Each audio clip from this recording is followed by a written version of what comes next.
Ok, Ok. Bonsoir à tous. Je suis la sœur Christelle. Je vous salue dans le nom du Seigneur Jésus-Christ. Nous avons un programme euh, d'évangélisation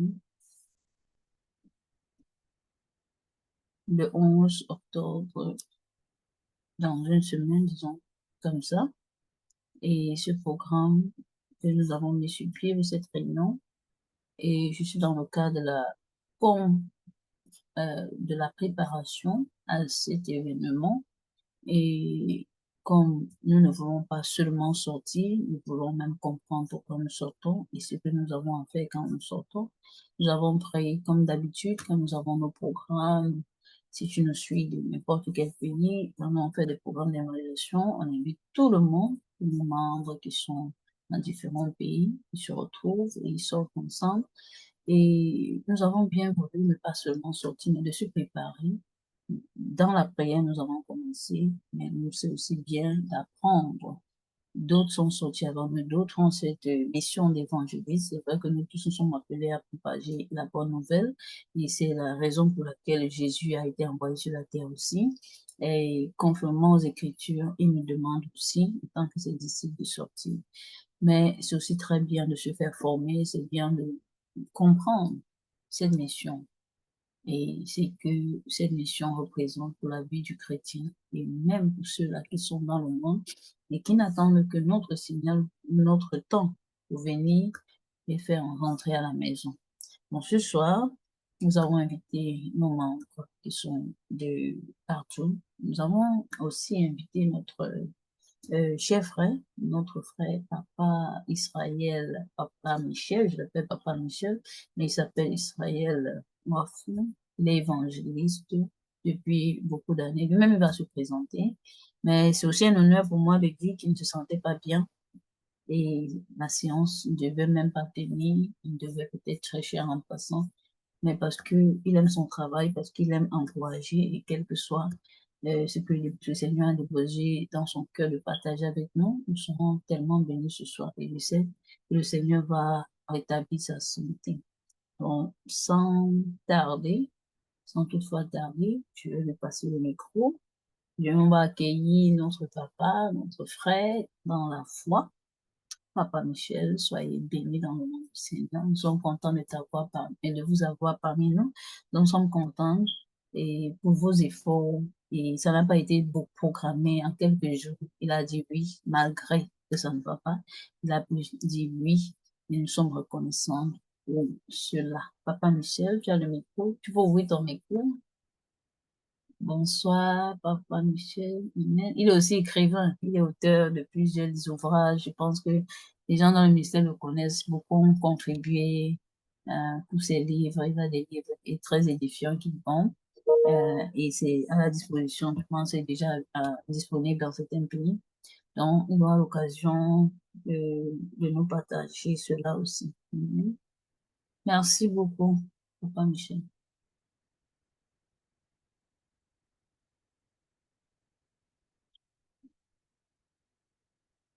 Papa Michel, tu es muté, tu es muté, tu es muté, tu dois ouvrir ton micro. On ne t'écoute pas. Sur le téléphone, il y a un boulon silencieux là. Essaye de l'ouvrir déjà. Il y a un boulon rouge là sur le micro. Voilà. Si tu l'ouvres, non, ne te suis pas. C'est pas ouvert. C'est toujours sur silencieux. On peut voir que ton truc est sur silencieux. Non, c'est toujours là. Attends, je vais voir si je peux le faire ici à mon niveau. Ask to unmute. Voilà, je t'ai fait une demande.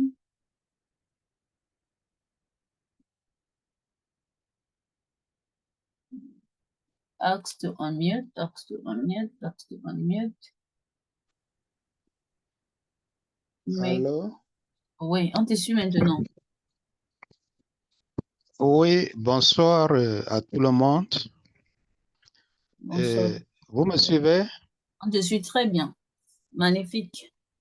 Gloire à Dieu. C'est un plaisir pour moi d'être dans ce forum Et c'est toujours une bénédiction de se partager les expériences et de s'encourager dans l'œuvre du Seigneur.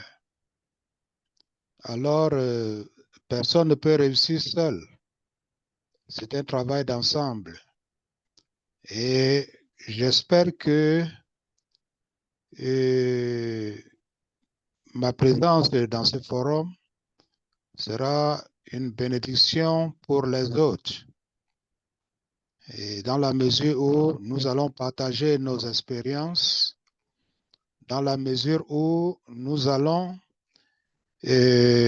pouvoir travailler la main dans la main pour que chacun puisse avoir plus d'impact dans ce qu'il fait en termes, en matière d'évangélisation dans son coin. C'est ce que j'ai à dire en attendant la suite. Donc, je salue tous ceux qui sont connectés actuellement. Je suis donc Michel Israël Wafo, je suis au Cameroun évangéliste et depuis des années. Oui, je suis âgé de 62 ans. J'ai donné ma vie au Seigneur Jésus-Christ à l'âge de 19 ans. Oui, donc depuis là, je suis dans l'évangélisation. Il est vrai que ces dernières années, je n'ai pas été très actif, c'est-à-dire sorti d'une manière formelle comme auparavant à cause de ma santé, mais j'ai toujours utilisé les occasions que le Seigneur m'a donné de rencontrer les gens, de parler du Seigneur, donc évangéliser d'une manière informelle. Donc je rends grâce à Dieu pour cela. Et j'ai la foi que le Seigneur va restaurer totalement ma santé et que je vais encore me relancer pleinement dans l'évangélisation. Oui, c'est-à-dire planifier, avoir les jours d'évangélisation, sortir avec les traités, rencontrer les gens et ce sera une grande joie pour moi parce que lorsqu'on rencontre les gens et qu'on leur prêche l'évangile et qu'ils donnent leur vie au Seigneur pendant que le ciel se réjouit, nous également, le Seigneur met de la joie dans notre cœur. Oui, nous avons un sens du devoir accompli. Oui, c'est ce que j'ai à dire pour le moment. Amen, amen. Merci pour l'introduction, merci pour la présentation. C'est magnifique. Et c'est une grâce d'avoir Papa Israël ici là avec nous. Il a l'expérience. Amen. Et c'est pour ça qu'il a dit, le Seigneur a bien voulu, il a mis dans mon cœur que je l'invite et quel que soit ce qui se passait, que je n'étais pas au courant, il a seulement dit oui d'abord, avant de m'expliquer que sa santé, ça ne donnait pas. Et rends grâce à Dieu pour sa vie. Je sais que les mamans ont beaucoup de questions, mais le programme, il a aussi aidé dans le passé le frère Bouvin. Quand on a commencé notre programme d'évangélisation, on avait, bon, puisque personne ne connaissait comment édifier aussi les autres dans ce domaine, il a contribué aussi à un ouvrage qui a été partagé dans le forum, mais il a aussi contribué, je l'ai mis en contact avec le frère Bouvin, on a pris des informations. Et c'est comme ça, parce que très souvent, les chrétiens ont dit, bon, on connaît déjà, mais on ne veut pas apprendre. Mais cette fois-là, on avait vraiment investi notre temps pour pouvoir mettre sur pied, apprendre. On a eu des réunions comme ça, de préparation. Qu'est-ce qu'on va sur le terrain avec? Est-ce qu'on va seulement comme ça? On doit même prier. Il faut prier.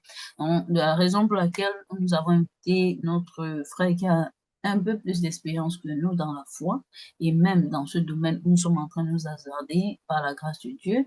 Et comme nous savons que tout ce que le Seigneur fait est bon, c'est pour ça que nous avons ici. Donc, sentez-vous libre de poser des questions, on va prendre des questions, mais nous voulons, avant même les questions, essayer de comprendre ce que les conseils avec expérience, avec la parole, côté expérience de Papa Michel, a à partager avec ceux, c'est les jeunes frères dans la foi, les jeunes sœurs dans la foi, qui nous écoutent, qui veulent partir, qui veulent savoir même si, comment, quelles sont les astuces, qu'est-ce qu'il faut faire. C'est vrai de s'édifier, de partager certaines expériences, ces témoignages, tout ce que le Seigneur va mettre dans ton cœur, que tu sois libre de nous partager, même des conseils.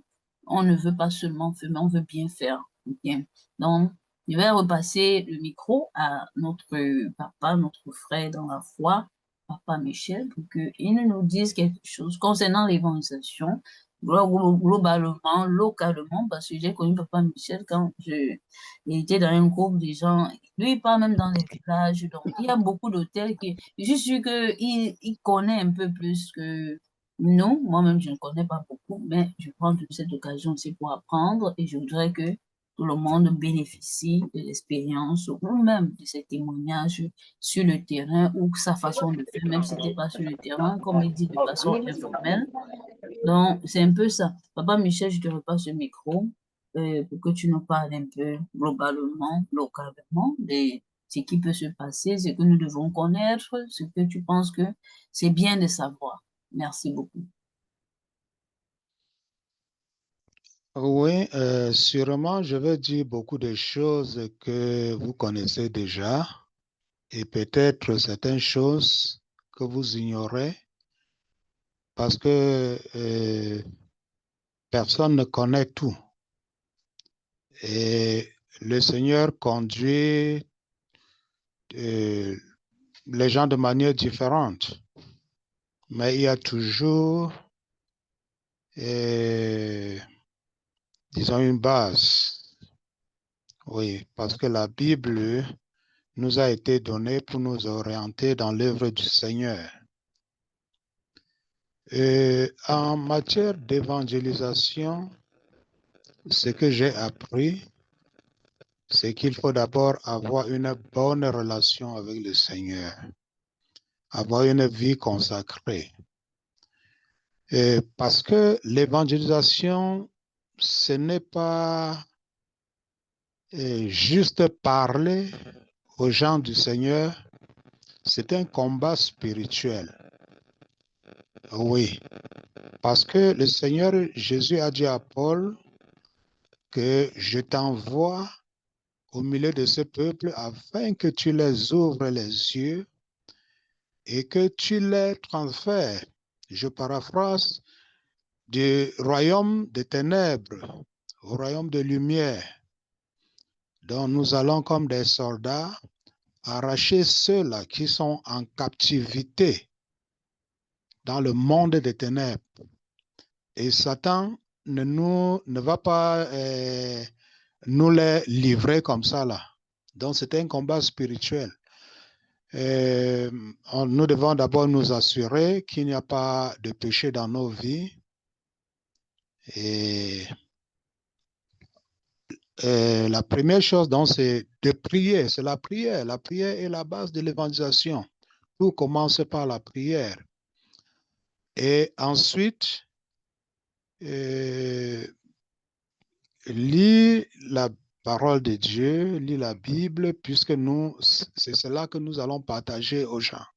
Nous ne sortons pas pour parler de nous, nous ne sortons pas pour parler de notre dénomination, nous sortons pour dire aux gens, pour avertir les gens du danger qui les guette en vivant éloignés du Seigneur. Oui.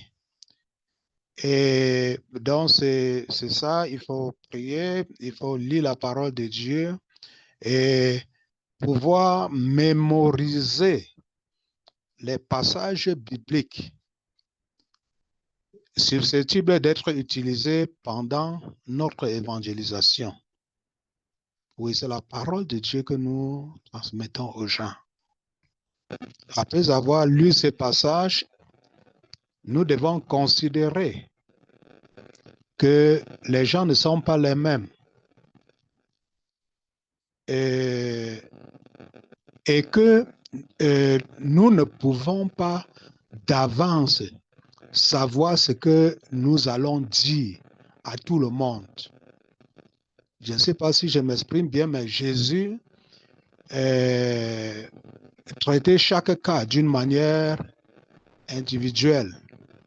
Lorsqu'il a rencontré la femme samaritaine au puits de Jacob, la manière qu'il l'a abordée n'était pas de la même façon qu'il a abordé Nicodème, qui était un maître de la loi. À Nicodème, il a dit, tu dois naître de nouveau. Avec la femme samaritaine, il a commencé par le naturel, donne-moi à boire. Et ensuite, il est allé au spirituel. Oui. Et là, son approche m'a beaucoup plu parce que le plus souvent, lorsque nous approchons les gens et nous leur disons que, juste, bon, je viens te parler de Jésus, pendant qu'ils sont peut-être en train de travailler, bon, c'est... leur réaction n'est pas toujours positive. Mais si, par exemple, nous parlons de ce qui les intéresse, ils vont être ouverts et par la suite, nous allons introduire l'évangile. Oui. Jésus a dialogué longtemps avec la femme et c'est par la suite qu'il a dit, il paraît que tu es un prophète. Et elle-même, elle est entrée dans le spirituel en disant, vous les Juifs, vous dites qu'il faut adorer à Jérusalem alors que nous adorons sur cette montagne. Bon, elle a parlé du puits que leur père Jacob a creusé, tout ça. Mais en fin de compte, Jésus a dit, j'ai une eau que si tu bois, tu n'auras jamais soif. Elle a dit, donne-moi de cette eau. Oui. Et nous voyons qu'avec avec Nicodème, alors qu'il connaissait déjà la parole de Dieu, c'était quelqu'un qui maîtrisait l'Ancien Testament, il a dit, tu dois naître de nouveau. Donc, c'est ça, il faut être stratégique et être ouvert à la direction du Saint-Esprit. Oui, nous travaillons avec notre intelligence, nous travaillons aussi sous l'inspiration du Saint-Esprit. Et en seconde position, je dirais que le plus souvent, l'erreur que nous commettons, c'est d'utiliser un langage qui est étranger à nos interlocuteurs. Nous rencontrons les gens, nous leur parlons de la gloire de Dieu, être privé de la gloire de Dieu. Le plus souvent, ils ne savent pas de quoi nous parlons. Ils ne savent pas, ils se demandent, mais qu'est-ce qu'il veut dire par la gloire de Dieu? Nous parlons de la repentance. Alors, ils ne savent pas ce qu'on appelle repentance. Là, ce sont les mots purement bibliques. En fait, au lieu de dire repens-toi, il serait mieux de dire change ta manière de penser, change ta manière de voir les choses. Là, c'est plus simple et moins religieux. Donc, essayons d'être le plus simple possible dans notre évangélisation et nous rabaisser. Laisser notre langage de l'Église. Parce qu'entre chrétiens, nous parlons, nous utilisons un langage qui est commun à nous, un langage que nous maîtrisons, auquel nous sommes habitués. Mais ceux que nous rencontrons dehors, ils ne connaissent pas ce langage. Donc, rabaissons-nous. Au lieu de dire repens-toi, parce que la repentance, contrairement à ce que les gens croient, ne commence pas par un changement de la manière d'agir. La repentance, c'est d'abord un changement de la manière de penser. Lorsqu'on change sa manière de penser, cela a un impact dans nos actes, parce que l'homme agit tel qu'il pense. Donc, c'est Ça est notre aspect. Et aussi, nous devons éviter de faire que les gens pensent que nous sommes en train de faire pression sur eux, de faire du prosélytisme. Oui, nous ne sommes pas là pour les amener dans notre église. Nous sommes là pour les amener à Christ. Et tant mieux si le Seigneur les conduit dans notre église. Oui. Et un autre point, c'est le discipulat. Oui, dans la grande commission, lorsque Jésus dit allez et faire de toutes les nations les disciples et enseigner-leur ce que je vous ai appris, tout ça. Bon, le mot-clé, c'est faire des disciples.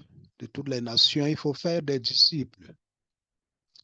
Et le discipulat, c'est un long processus.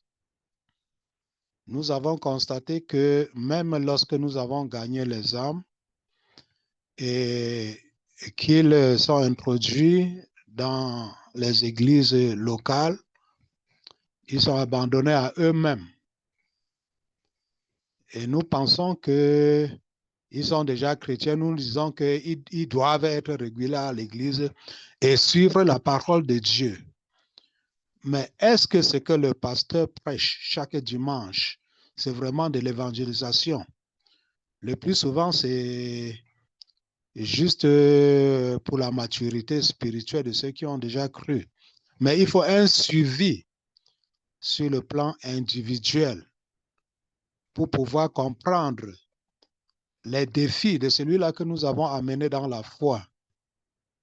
Oui. Et souvent, nous négligeons, ils sont perdus dans la masse. Et ceux qui sont un peu zélés entre eux se retrouvent dans la chorale, dans les groupes de l'église, alors qu'ils ils devraient être encadrés dans le groupe des jeunes convertis et avoir des personnes qui les suivent d'une manière personnelle. Oui, là, la confiance est bâtie et ils peuvent vraiment être plus ouverts et, et nous relater leurs difficultés. Là, nous pouvons prier avec eux, lire la Bible avec eux, leur apprendre comment jeûner, tout ça. Oui. Bon, c'est ce qui manque dans plusieurs églises, du moins de ce côté du monde où je me trouve. Je n'ai pas parcouru toutes les églises, mais en général, c'est comme ça. Bon, aussi dans la foulée, je voudrais parler aussi de la manière dont nous évangélisons parce que le plus souvent, dans le but d'attirer les gens au Seigneur, nous promettons ce que Dieu n'a pas promis. Nous disons à ceux-là, par exemple, qui sont sans emploi, qu'en venant au Seigneur, ils auront un emploi. À ceux ou celles qui sont célibataires, qu'en venant au Seigneur, ils auront un mari. Or, ce n'est pas ça la priorité. Et lorsqu'ils viennent à l'église, ils attendent, ils sont focalisés à cela. 1 mois, 6 mois, 1 an, rien ne se passe et ils retournent dans le monde. Oui, il y a un évangéliste américain dont j'ignore le nom, bon, mais un certain Cameron, je vais chercher. Il a essayé de faire les enquêtes auprès de ceux-là qui ont rétrogradé, qui étaient chrétiens et qui ont rétrogradé. Il leur a demandé pourquoi ils ont rétrogradé. Et enfin, il a conclu que c'était à cause d'une mauvaise évangélisation. Oui. On leur a fait espérer des choses qu'ils n'ont pas pu avoir. Oui, donc tout commence par là. Et lorsque quelqu'un donne sa vie à Jésus, il faut que nous lui disions que ce n'est pas, je ne sais pas, que ce ne sera pas juste, comment je peux dire, tout ne sera pas rose. Oui, tout ne sera pas rose. Il va perdre beaucoup de choses. Mais ce qu'il a perdu n'a pas de poids par rapport à ce qu'il va gagner en suivant fidèlement le Seigneur. Il faut qu'il sache qu'il doit perdre beaucoup de ses amis qui n'ont pas la même conviction religieuse que lui. Oui, il sera persécuté et il aura des attaques spirituelles. Il faut qu'il soit préparé d'avance lorsqu'il vient dans la foi, pour que qu'il est confronté à ces choses, il ne soit pas surpris et il n'abandonne pas la foi. Donc, c'est ce que je peux dire pour le moment. J'ai été un peu long. Bon,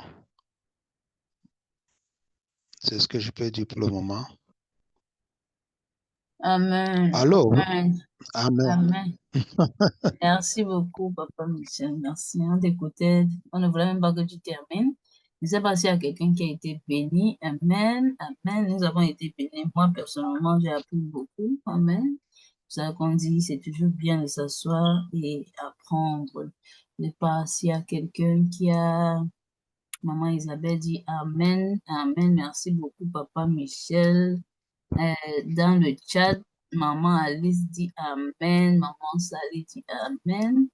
Maman Isabelle dit que l'Éternel bénisse. Et Maman Chancellerie dit soyez bénis, Papa Michel. Nous avons les sœurs qui sont en train d'apprendre et gloire à Dieu pour cela. C'est comme si aucun homme n'apprend quelque chose ce soir. Et nous avons les tontons ce soir. Amen. Nous avons beaucoup de tontons et nous avons aussi les mamans. Amen. Très souvent, ce sont les femmes qui réagissent beaucoup. Amen.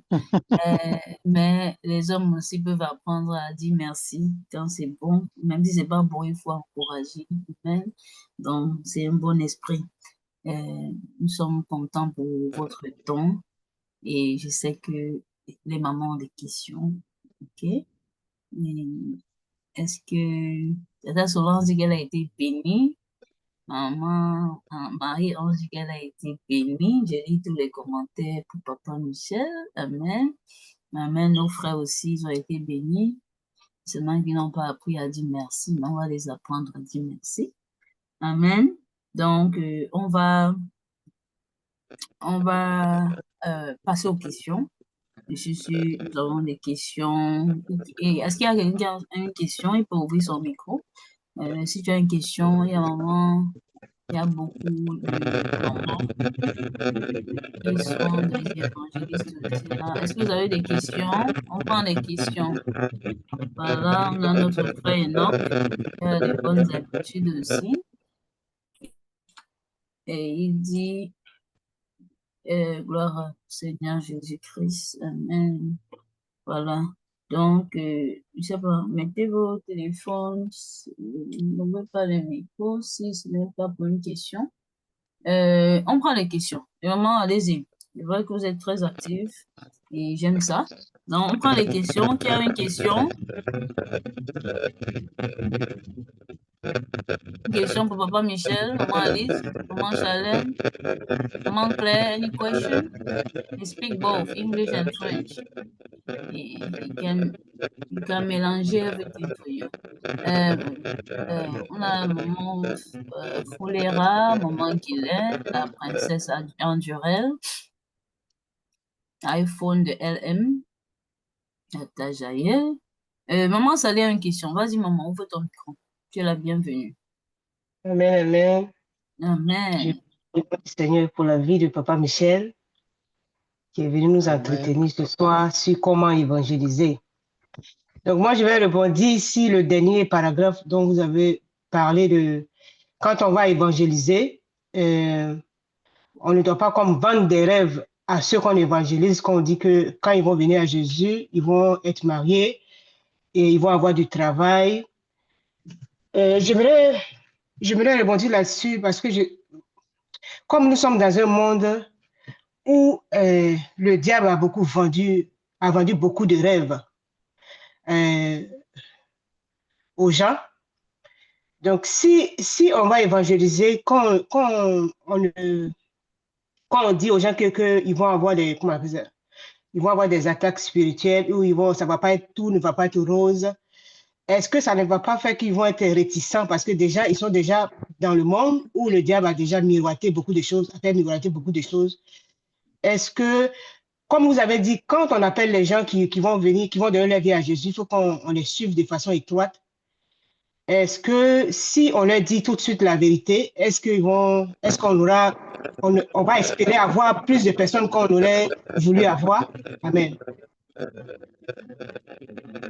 Oui, merci pour la question. Et je crois que ce que j'ai dit concerne le suivi de ceux-là qui ont donné leur vie à Jésus.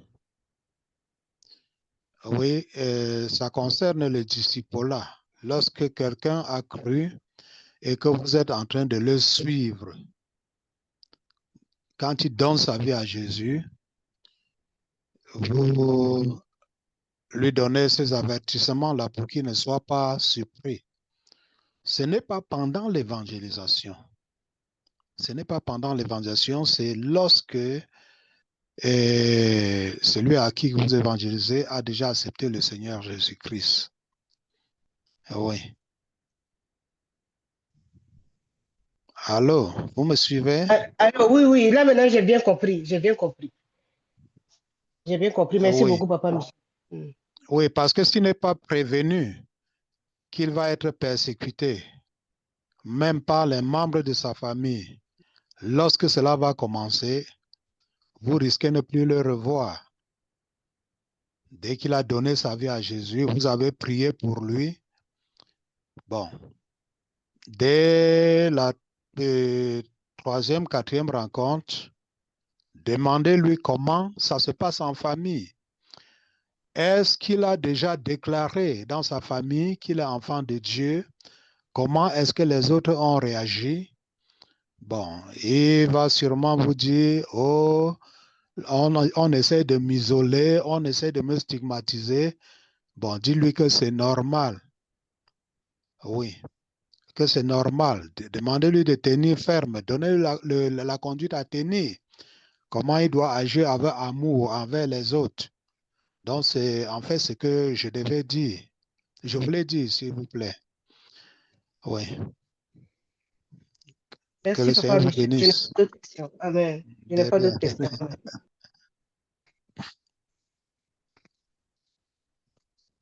Ok, maman, merci beaucoup pour la réponse, c'était vraiment clair. Et je pense qu'il y a beaucoup de personnes qui disent que la réponse était claire. Merci, maman Sali, pour ta question aussi. Je vais passer le micro à maman Alice. Maman Alice, tu peux ouvrir ton micro. Merci, sois bénie. Merci, maman. Merci, Papa Michel, pour ce partage.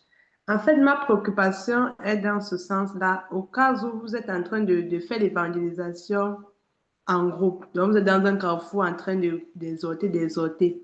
Comment feriez-vous pour recevoir ou bien pour prendre le contact de ceux qui sont juste de passage et qui sont intéressés par l'évangile? Comment ferons-nous pour suivre ceux-là qui veulent vraiment suivre le Seigneur? Parce que vous avez évoqué un point qui est vraiment un point intéressant, que oui, on va prêcher, on va évangéliser et parfois ils vont aller dans des ministères, dans des églises où ils ne seront pas suivis. Et ils vont se retrouver plus tard, quand ils sont abandonnés à eux, ils vont se retrouver dans la position de pas de fait que des précautions que nous pouvons prendre pour encadrer ces gens-là. Bien pour...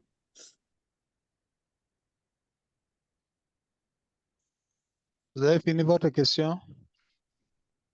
Oui, Maman Papa Alice. Michel. Oui, Papa Michel, c'est la première question. Oui, Papa, j'ai fini. OK. L'évangélisation en masse, de masse, je ne sais pas, est un peu difficile. Oui, mais lorsque c'est bien organisé, Ay ben. pendant qu'une personne oui. est Yeah, à yeah, no l'estrade en problem. We train de can talk. prêcher et qu'il lance l'appel pour que les gens donnent leur vie à Jésus, ceux qui le font,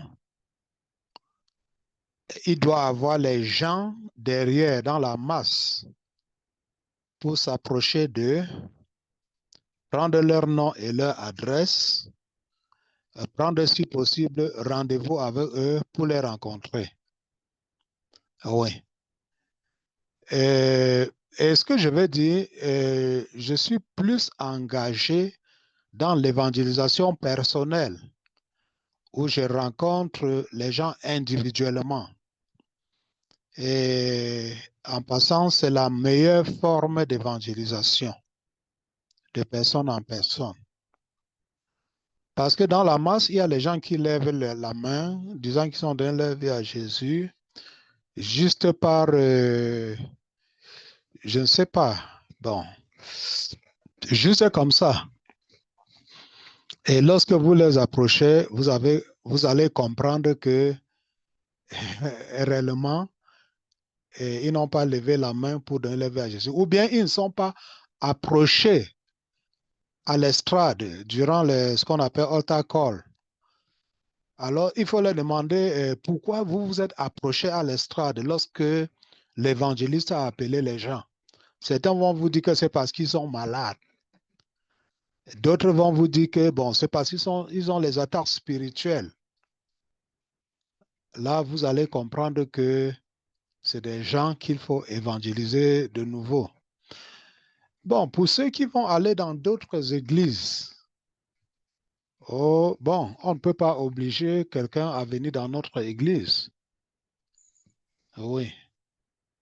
On évangélise et on espère que s'ils vont ailleurs, s'ils disparaissent après l'évangélisation et se retrouvent ailleurs, ils doivent être bien suivis. Oui, nous ne pouvons pas forcer les gens à être là où nous sommes. C'est pourquoi je dis que l'évangélisation personnelle, c'est toujours la meilleure forme. Parce que vous allez suivre celui que vous avez gagné à Christ.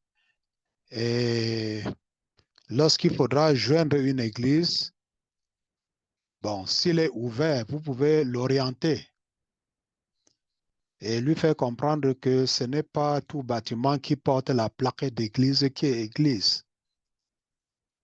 Oui, s'il est ouvert, vous l'orientez vers une église vraiment biblique, une église où il pourra grandir spirituellement, si ce n'est pas dans votre église. Parce qu'il peut se faire qu'il est loin, qu'il soit loin de votre église.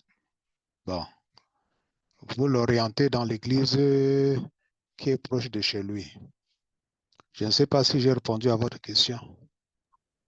Vous avez très bien répondu, Papa Michel. Merci encore pour l'éclaircissement. Merci, Papa. Gloire à Dieu, Allez. gloire à Dieu. Que le Seigneur vous bénisse.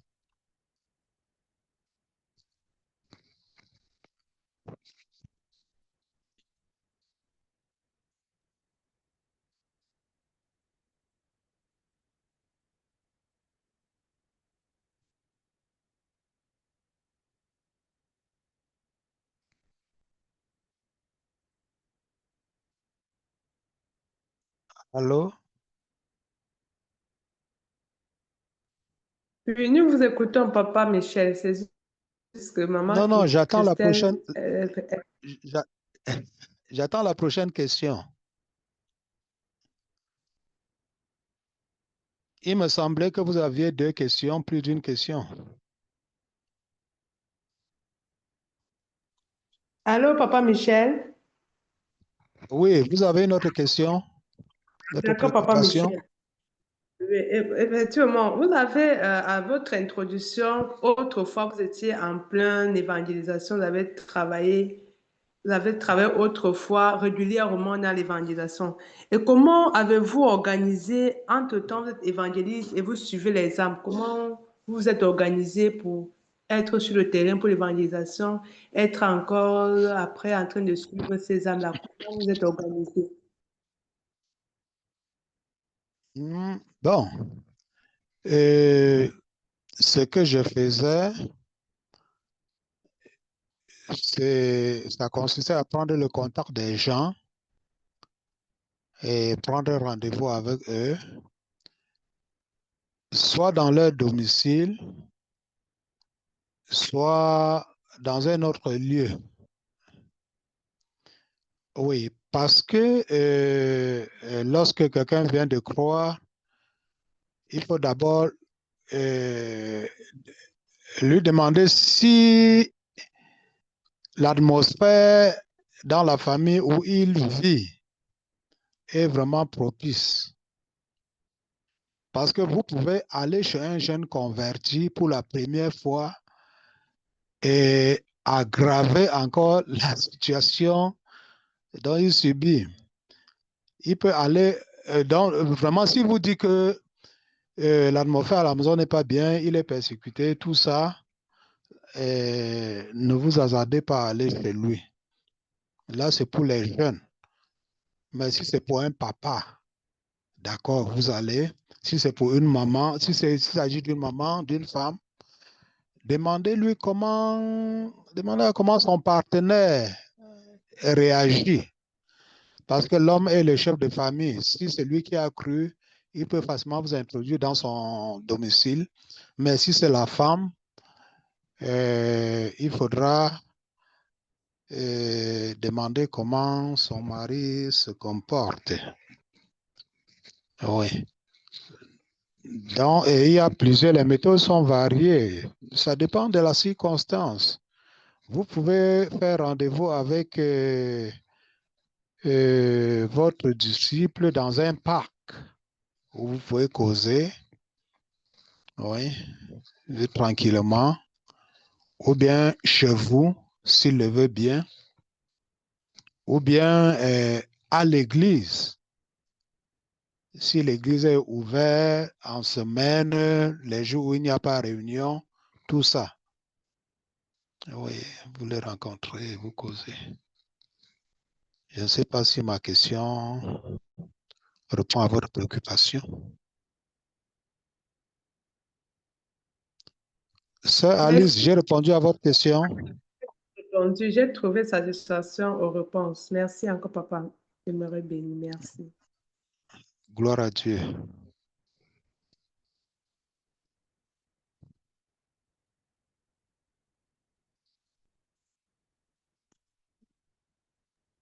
Ok, désolé. Papa Michel a déjà... Ok, bon, c'est tout. Merci, Papa Michel. Désolé, j'ai un peu de fil urgent. Maman Folera a posé une question. Si je veux évangéliser une personne qui aime de l'alcool, qui n'a pas... Ok, ben, we'll talk, no problem. Thank you. Si je veux évangéliser une personne qui aime de l'alcool, qui n'accepte même pas l'échange, pourrais-je utiliser de l'alcool pour l'attirer afin de l'évangéliser? Ça, c'est la question qui est posée dans le chat, papa. Papa Michel, vous m'écoutez même, c'est comme si...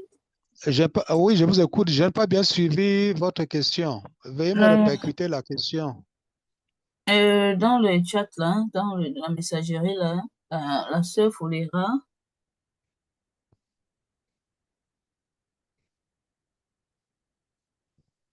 la sœur Folera a posé une question. Je ne sais pas si vous pouvez lire. Non, non, je ne lis pas de ce côté. Oui, si je veux évangéliser une personne qui aime de l'alcool, qui n'accepte même pas l'échange, pourrais-je utiliser de l'alcool pour l'attirer afin de l'évangéliser? Ah, non, non, non, non, non, non, non. Vous n'avez pas besoin d'utiliser de l'alcool pour attirer quelqu'un à Christ.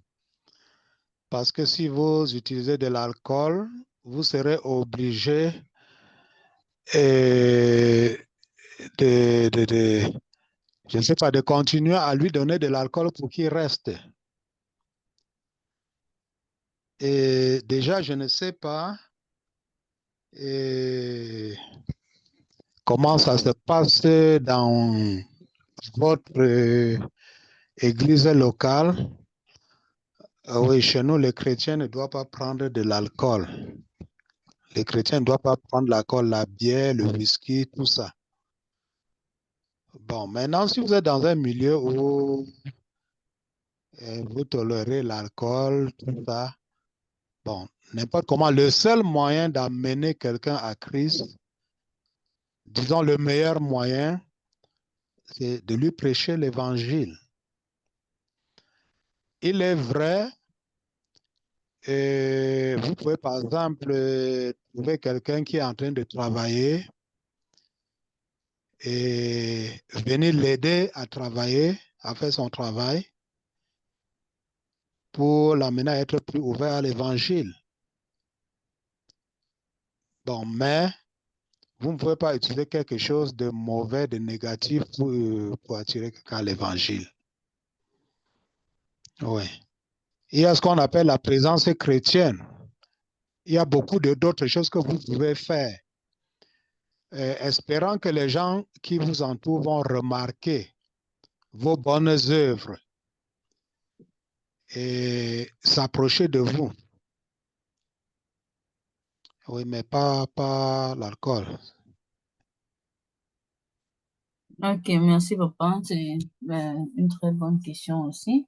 La princesse Andurel, du côté du Bénin, demande quelles sont les méthodes ou manières d'évangéliser? Les méthodes pour évangéliser. Ouais. Bon, je n'aimerais pas vraiment entrer dans les méthodes. Oui, il est vrai, dans mon livre, j'ai parlé un peu de cela. Je sais qu'il y a l'évangélisation de masse. Je sais qu'il y a l'évangélisation personnelle. Et on est à l'ère du numérique. Vous pouvez évangéliser par Facebook. Vous pouvez évangéliser par YouTube. Oui, par la radio. Il y a plusieurs manières d'évangéliser, plusieurs médiums que nous pouvons utiliser pour évangéliser. Parce que lorsque Jésus a dit allez prêcher l'évangile à toutes les nations, il n'a donné aucune méthode. Donc chaque génération utilise les moyens à sa disposition pour atteindre les gens. Oui, autant certaines personnes sortent dans la rue et rencontrent les gens individuellement, autant d'autres personnes, à partir de leur bureau, vont jusqu'aux extrémités de la terre. Oui. De la même manière que nous sommes en train de le faire maintenant, vous êtes dans un continent, je suis dans l'autre, on est en train de communiquer. Oui.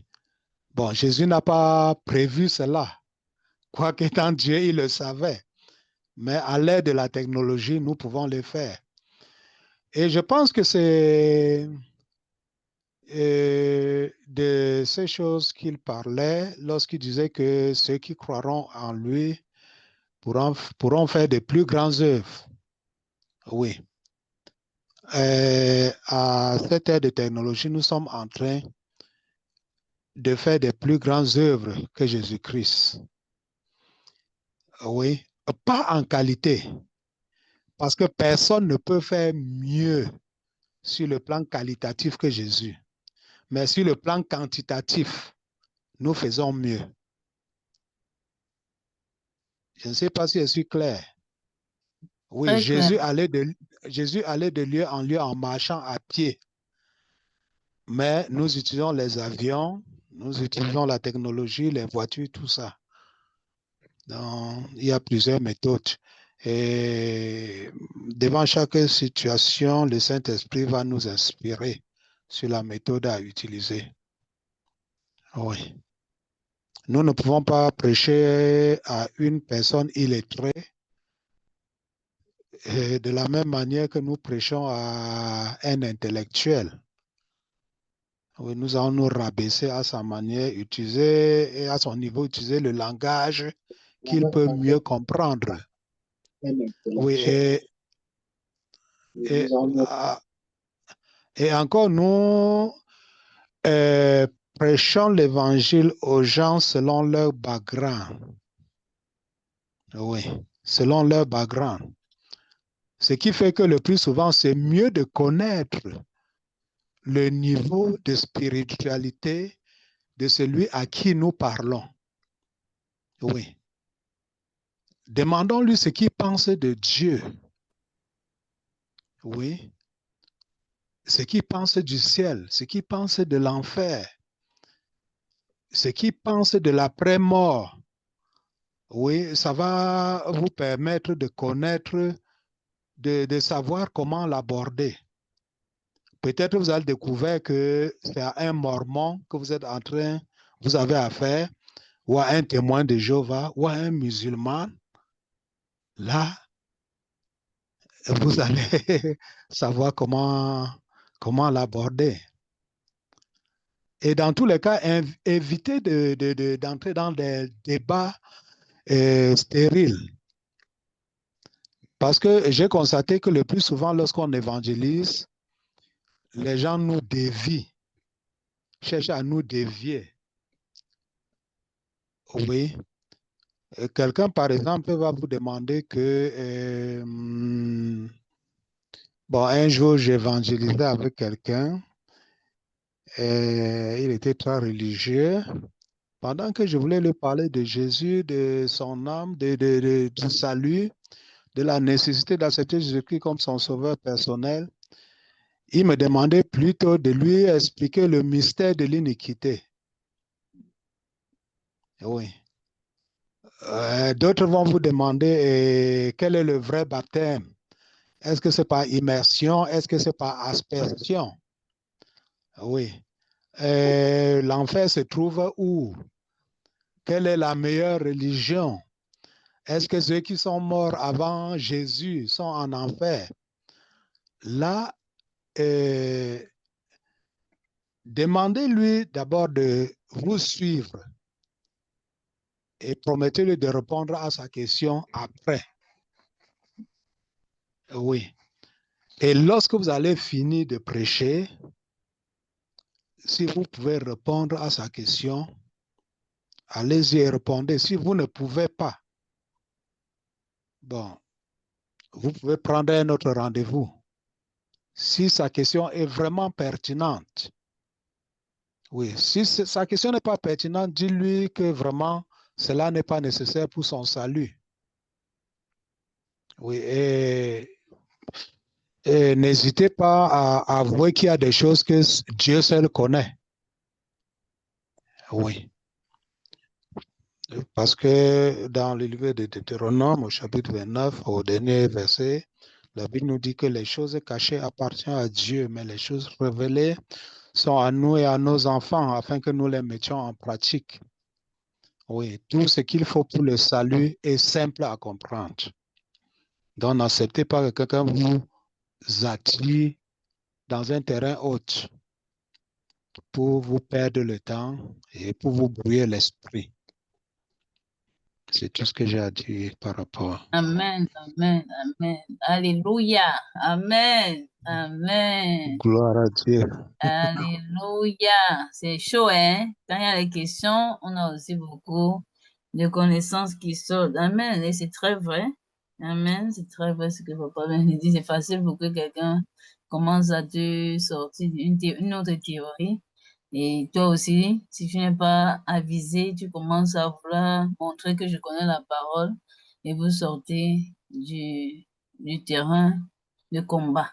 Amen. Soyez béni, Papa Michel. Est-ce qu'il y a quelqu'un, un tonton? Je pense pas que les tontons posent des questions. Je pense, j'ai vu tonton Rodrigue, tonton Enoch. Il y a quelques tontons qui sont là. Onésime, il y a qui d'autre? Les tontons n'ont pas Bon, de questions. Oui, alors, papa. avant la prochaine question, est-ce que je peux dire quelque chose de plus? Merci. Vous êtes la bienvenue. Ok, merci beaucoup. Merci beaucoup. Amen. Et également, Jésus nous envoie prêcher l'évangile. prêcher la bonne nouvelle. Alors, si nous rencontrons un voleur, une prostituée, un criminel, ça ne vaut pas la peine de lui dire que Dieu n'aime pas le vol, Dieu n'aime pas la prostitution, Dieu n'aime pas cela et que c'est mauvais. Parce qu'il sait déjà que c'est mauvais. Oui. Disons-lui, prêchons-lui juste la bonne nouvelle et les conséquences de rejeter l'appel de Jésus-Christ. Disons-lui ce qu'il va gagner par rapport en donnant sa vie, en acceptant Jésus-Christ comme son sauveur personnel. Oui, parce que dans Jean 3, verset 16, qui est un verset phare dans l'évangélisation, la Bible nous dit que par amour, Dieu a envoyé son Fils afin que ceux qui croient en lui ne périssent point, donc n'aillent pas en enfer. Donc l'évangile, c'est pour faire que les gens viennent à Jésus pour le salut de leur âme et passent l'éternité auprès de Dieu leur Créateur, reçoivent le pardon de leurs péchés. Donc c'est de ça qu'il s'agit. Oui. Parce que lorsque nous disons à un prostitué qu'il est prostitué, à un criminel qu'il est criminel, et que Dieu n'aime pas, Dieu peut le sauver de tout cela. Bon, est-ce que déjà il se plaint? Il se plaint là où il est. Quoi qu'il soit sur le chemin de la perdition, il ne le sait pas, il n'en est pas conscient. Amenons-le à Jésus et Jésus va faire le reste. Lorsqu'il va croire, il sera le premier à dire, il est comme ça, je suis voleur.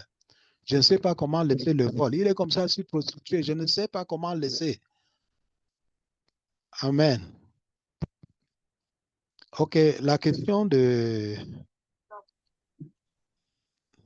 Merci, papa. Merci pour cet ajout très important. Est-ce qu'il y a quelqu'un qui a une question? Un de nos frères qui a une question? Amen. C'est vraiment très édifiant cet échange. Est-ce que le frère Enoch a une question? Les mamans, si vous pouvez poser des questions, profitez. On va se séparer dans quelques minutes. Maman Chancevier a une question? Amen. Une dernière question. Maman Elie? Ok, le frère Enoch, on te laisse la parole. Merci beaucoup.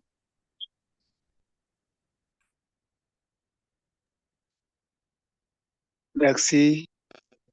Merci à papa pour tous ces détails qui nous font vraiment du bien. Merci. Ma question, celle-ci, je vous ai pris déjà en marche. Ce que je voulais savoir, c'est que généralement, moi, je sors avec un baladeur et je suis à un carrefour et j'annonce la bonne nouvelle et par moment, je distribue des brochures. Je voudrais savoir pour l'événement qui arrive, est-ce que je dois continuer comme je le fais d'habitude ou bien je dois laisser l'appareil aller approcher des gens une par une sur la voie? Oui, frère Enoch, un baladeur, il s'agit de quoi? Un brave qui a un pied qu'on peut arrêter au bord de la route pour prêcher avec. Dans un bavre avec micro, tout ça. Oh oui, c'est sûr. Vous demandez si vous avez laissé le baladeur pour aller vers lui. Voilà, la question c'est ça. Est-ce que je dois laisser le baladeur, comme d'habitude, aller cette fois-ci faire corps à corps avec ses passants, prendre leur moment pour leur annoncer la parole de Dieu, ou bien peux aller avec le baladeur comme d'habitude.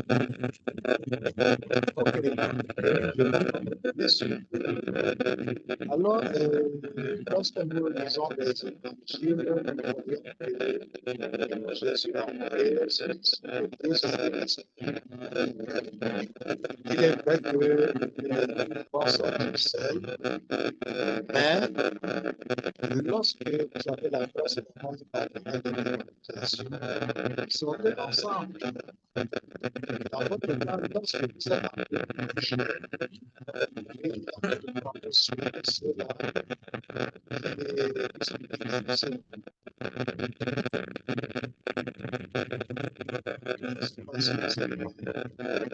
Papa, il y a un bruit là, je ne sais pas si c'est de quel côté le bruit vient. Il y a un bruit là. Papa Michel, il y a un bruit là, c'est ton retour. On n'avait pas ce bruit avant. Oui, il y a un bruit là. Mettez-vous un peu et vous essayez. Voilà. C'est clair maintenant? C'est Très clair? bien. C'est magnifique. Merci beaucoup. Ok. Mhm. Une autre question? On n'a même pas écouté la réponse parce que c'était vraiment très fort. Ok, je disais que vous devez avoir, je ne sais pas, bon, dans le cas du frère, lorsqu'il sort, s'il y a possibilité, puisqu'il travaille avec le baladeur, s'il y a possibilité d'avoir un autre partenaire d'évangélisation, ils sortent ensemble pendant qu'il est en train de prêcher au micro. Le frère ou les autres personnes qui l'accompagnent vont s'occuper de ceux-là qui sont intéressés et prendre soin d'eux. Soit prendre leur contact, soit répondre à leurs questions, tout ça. Je crois que c'est mieux. Mais avec le baladeur, si vous êtes seul, bon, je ne sais pas, c'est juste la proclamation. Vous allez juste proclamer comme ça et aller, parce qu'à chaque fois, vous ne pouvez pas déposer le micro et recevoir une personne, reprendre le micro. C'est ça ce que je pense. Hein. Merci Je beaucoup. ne suis pas expérimenté dans ces méthodes-là. Merci beaucoup, Papa Michel. On a encore 15 minutes à passer ensemble. On va prendre quelques... Maman Marie-Ange aussi, du côté de la France, elle a une question. Maman Marie-Ange. Et après cela, on a un frère qui a laissé un message. Bon, il n'est pas trop courageux pour parler en direct, mais on va lire sa question. Amen. Amen, amen. Merci, maman Christelle. Merci, papa Michel, pour vos enseignements et les témoignages et les expériences qui nous ont beaucoup édifiés. En fait, ma question, c'est comment réagir quand quelqu'un refuse de nous écouter ou bien quand on est face à quelqu'un qui critique notre foi. Parce que des fois, on peut aborder quelqu'un. Parfois, la première réaction, c'est tout de suite non. Parce que les gens ont souvent, en fait, ils ont peur ils appréhendent en fait les gens qu'ils ont en face d'eux. Parce que quand on voit tout ce qui se passe dans le monde aujourd'hui, dans les rues, les gens ont de plus en plus peur. Donc, parfois, quand on aborde quelqu'un, au premier abord, il va dire tout de suite non. Pourtant, réellement, il a envie de nous écouter, mais le fait d'avoir peur, il n'est pas sûr, il n'est pas certain est-ce que c'est parce qu'on veut l'attaquer ou bien on veut, je ne sais pas, il y a autre chose. Donc, je ne sais pas, donc face à cette personne, est-ce qu'il faut insister une, deux, trois fois ou bien comment réagir face à quelqu'un qui nous dit non ou bien qui critique notre foi? Donc, c'est un peu ça ma question. Merci beaucoup, Papa Michel. Ok, merci pour cette question, Marie-Ange. Qu'est-ce que Jésus nous a dit? Il a dit que si nous entrons dans une ville et qu'on ne nous reçoit pas, que nous secouons la poussière et nous sortons de la ville. On ne doit pas vraiment insister auprès de quelqu'un qui est virulent contre nous. Parce que souvent ici, là, je suis au Cameroun, Vous approchez quelqu'un et dit, oh, les églises de réveil, vous séparez les familles, hein, vous faites la magie, la sorcellerie, tout ça, tout ça, tout ça. Bon, lorsque quelqu'un vous lance ce genre de paroles, éloignez-vous tout simplement, éloignez-vous tout simplement. Il n'est pas encore prêt à accepter l'évangile. C'est clair, Marie-Ange? Oui, c'est clair. Merci, Papa Michel. C'est très clair. Merci beaucoup. Amen. Soyez bénis. Gloire à Dieu, gloire à Dieu. Amen, amen. On va prendre peut-être, je prends la dernière question.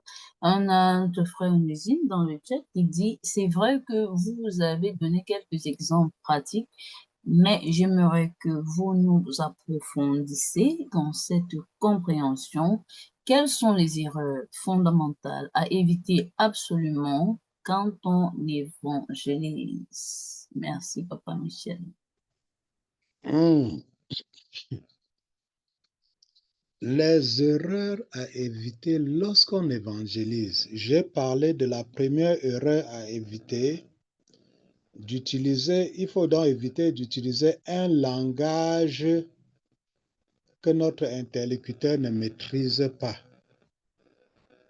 Oui, parce que entre nous les chrétiens, on a un langage biblique et on se comprend. Lorsque nous parlons de la repentance, nous savons ce que c'est. Lorsque nous parlons de la gloire de Dieu, nous savons ce que c'est. Oui, bon, lorsque, je ne sais pas, nous parlons de la justification, nous savons ce que c'est, mais ceux-là qui sont dehors, ils ne savent pas. C'est la première chose qu'il faut éviter. La deuxième chose, ça va vous sembler un peu bizarre, ne transportez pas une grosse Bible en main pour aller frapper à la porte de quelqu'un. Parce que quand bien même il va ouvrir la porte et vous trouvez avec une grosse Bible, il va déjà, je ne sais pas, être prêt à la confrontation. Oui. Même si vous avez une Bible, mettez-la dans le sac et ne la sortez que lorsque la personne accepte de partager l'évangile avec vous. Et si cette personne a sa propre Bible, demandez-la de sortir sa Bible. Et pendant que vous ouvrez la vôtre, elle ouvre la sienne. Oui. Et deuxième chose, n'entrez jamais dans une concession. Ne frappez pas à un portail et vous entrez dans la concession seul. N'entrez pas seul. Oui, parce que c'est un grand risque. Si vous êtes à 2, à 3, c'est encore mieux. Parce que vous pouvez entrer dans une concession, vous ne savez pas qui est là à l'intérieur. Vous pourrez ne plus sortir. Et il n'y aura personne pour témoigner qu'il a vu quelqu'un entrer là-dedans. Ne dites pas que les anges de Dieu sont autour de vous, tout ça, vous êtes couverts par le sang de Jésus. Alors, la grâce de Dieu est là, mais, il faut faire attention. Oui, c'est ça le deuxième point. Troisième point, le Seigneur ne nous envoie pas faire des débats. Il nous envoie proclamer, annoncer. Oui. Donc, si vous voyez que quelqu'un, un musulman par exemple, peut vous dire que non, bon, venez demain partager la parole, ou bien entrez, on partage la parole, et vous vous trouvez en train de faire des débats pour savoir si Jésus est Dieu ou s'il est vraiment le Fils de Dieu, tout ça, tout ça. Jésus ne nous a pas envoyé faire des choses comme ça là. Oui. J'ai eu une expérience lorsque j'étais à l'école biblique. il y a eu un imam qui a demandé à rencontrer les étudiants. Heureusement que le directeur de l'école biblique a eu la sagesse de ne sélectionner que ceux qui étaient matures spirituellement. Parce que lorsqu'on s'est rencontrés dans le débat, il a posé une question cruciale. Il a demandé que nous prouvons, que nous lui donnons les preuves que Jésus-Christ est le Fils de Dieu, est Dieu, pardon.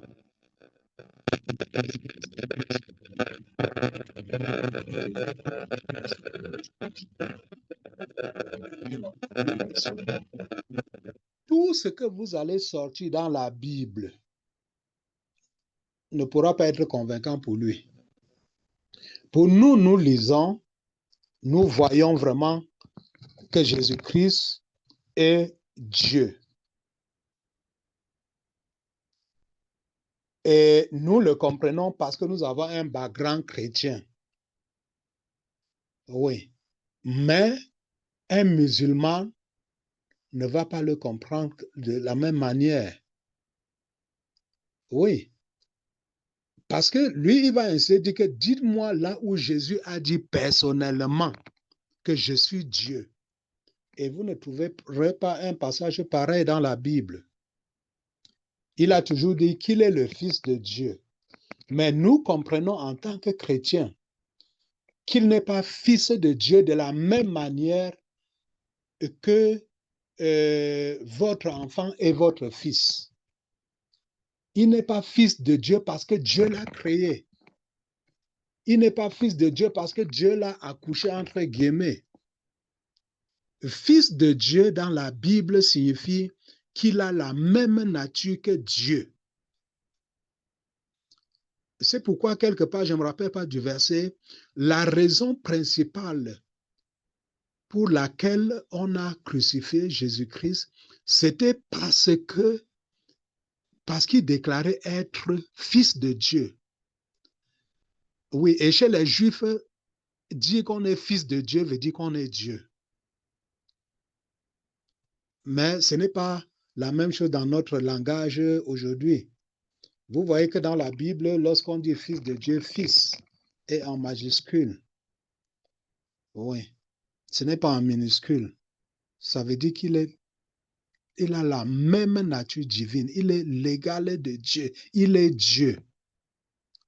Donc c'est ça. N'entrons pas dans les débats. Lorsque vous rencontrez quelqu'un, vous découvrez qu'il est témoin de Jéhovah, 2-3 minutes. Bon, il n'est pas ouvert, vous partez. Oui, c'est ce que je peux dire pour le moment. C'est un erreur à éviter. Amen. Amen. Merci beaucoup. Alors, bon, et aussi, s'il y a possibilité de sortir, si vous êtes un homme, si vous pouvez aller ensemble avec une femme, ce serait mieux. Oui. Ce n'est pas obligatoire, mais selon moi, c'est mieux parce que la femme pourra mieux converser avec une autre femme que l'homme. Et aussi, si vous êtes en train de converser, par exemple, un homme avec une femme et que son mari survient, il pourra ne pas vraiment comprendre que c'est l'évangélisation. L'ennemi peut l'utiliser et mettre certaines pensées dans sa tête qui va vraiment être néfaste à ce que vous êtes en train de faire. Mais si déjà vous êtes, il voit un homme et une femme en train de causer avec sa femme, bon, il n'aura pas cette idée-là. Bon, c'est ce que j'ai à dire. Merci beaucoup, Papa Michel. Amen, amen, amen. Nous sommes en train de tirer déjà à la fin. Nous allons remercier le Seigneur pour la vie de Papa Michel et d'avoir disposé dans son cœur même sa santé, de se tenir avec nous, de partager avec nous. Moi, personnellement, j'ai été bénie et je suis sûre que les mamans, les tontons, tous ceux qui nous suivent même en différé sont aussi bénis. Amen. Nous avons enregistré la session et j'ai lancé le YouTube un peu en retard, mais nous allons publier tout ce que nous avons eu pour que ceux qui étaient au travail pourront bénéficier. Merci encore, Papa Michel. Soyez bénis dans le nom du Seigneur. Je sais pas s'il y a un conseil, un dernier mot que vous voulez partager avec les autres ce soir encore, avant qu'on ne se sépare. Un mot de fin. Merci beaucoup. C'est à moi de vous remercier.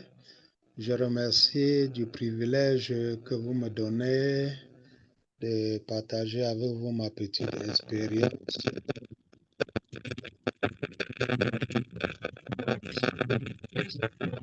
Le bruit a encore recommencé. Le petit bruit a encore recommencé.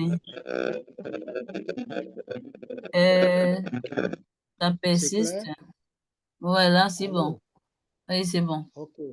Oui, je disais que je vous remercie du privilège que vous avez accordé à ma modeste personne de partager ma petite expérience avec vous. Et vraiment, c'est une grâce de Dieu.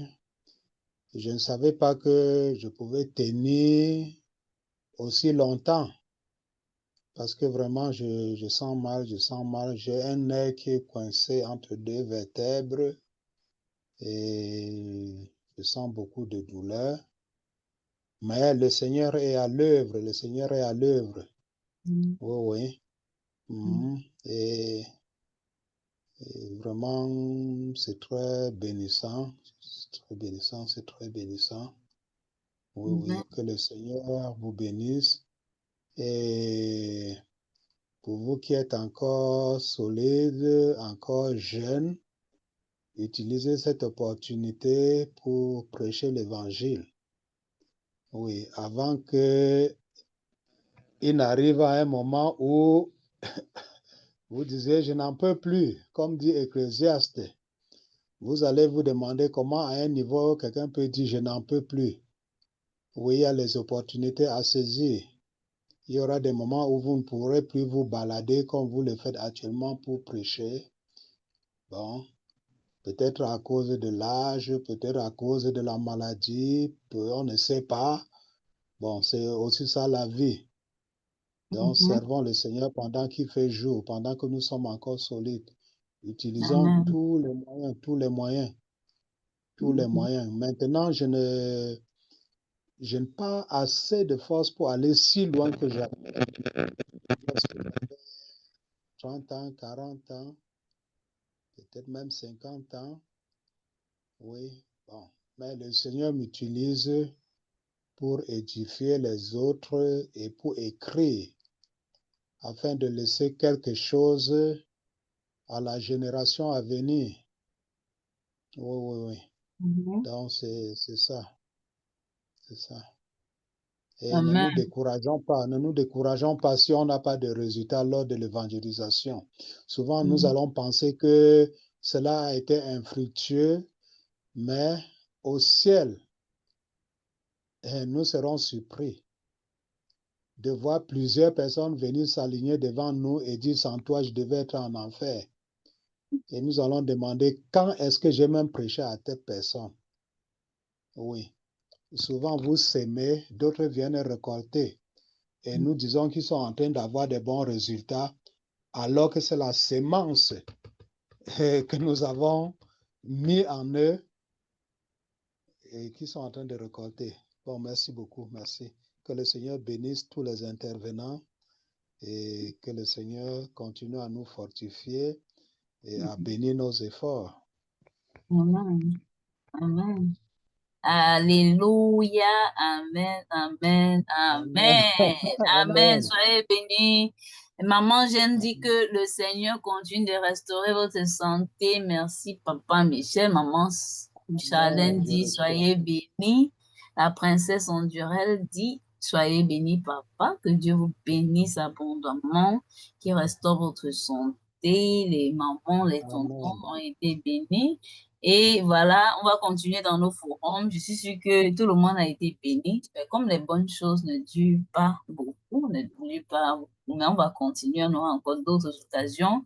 Donc, nous regardez Papa Michel en prière, puis on va le restaurer, il sera avec nous, il va encore nous édifier, il va partager même ses témoignages, même ses sorties, il va aller en profondeur. Je sais qu'aujourd'hui, là, c'était un peu en surface, mais il va aller dans les témoignages et tout ce qui s'est passé. Il va nous dire même les gens qui sont venus après des années, peut-être nous dit, oh, si c'était pas toi, comment, mais peut-être ces gens-là l'avaient insulté. Je pense qu'il y a des gens qui vous ont même insulté. Mais aujourd'hui, ils sont contents parce qu'ils voient que leur vie est en pardon. Nous rendons grâce au Seigneur pour votre vie. Merci encore pour votre temps. Nous prions que le Saint-Esprit vous assiste, qu'il continue de vous bénir et de vous inspirer pour la gloire de Dieu afin que le peuple, l'Église soit édifiée. Amen. Amen. Amen. On se retrouve dans nos forums. Merci beaucoup à tous. C'était notre programme pour pouvoir nous fortifier en Christ, pour pouvoir nous préparer et pour être très efficace. Nous allons sortir le 11 et chacun a obtenu sa part et gardons ce que nous avons appris. Et que le Seigneur vous bénisse. Amen, amen. Amen, amen. Shalom, shalom, shalom. Shalom. Que le Amen. Seigneur vous bénisse. Amen.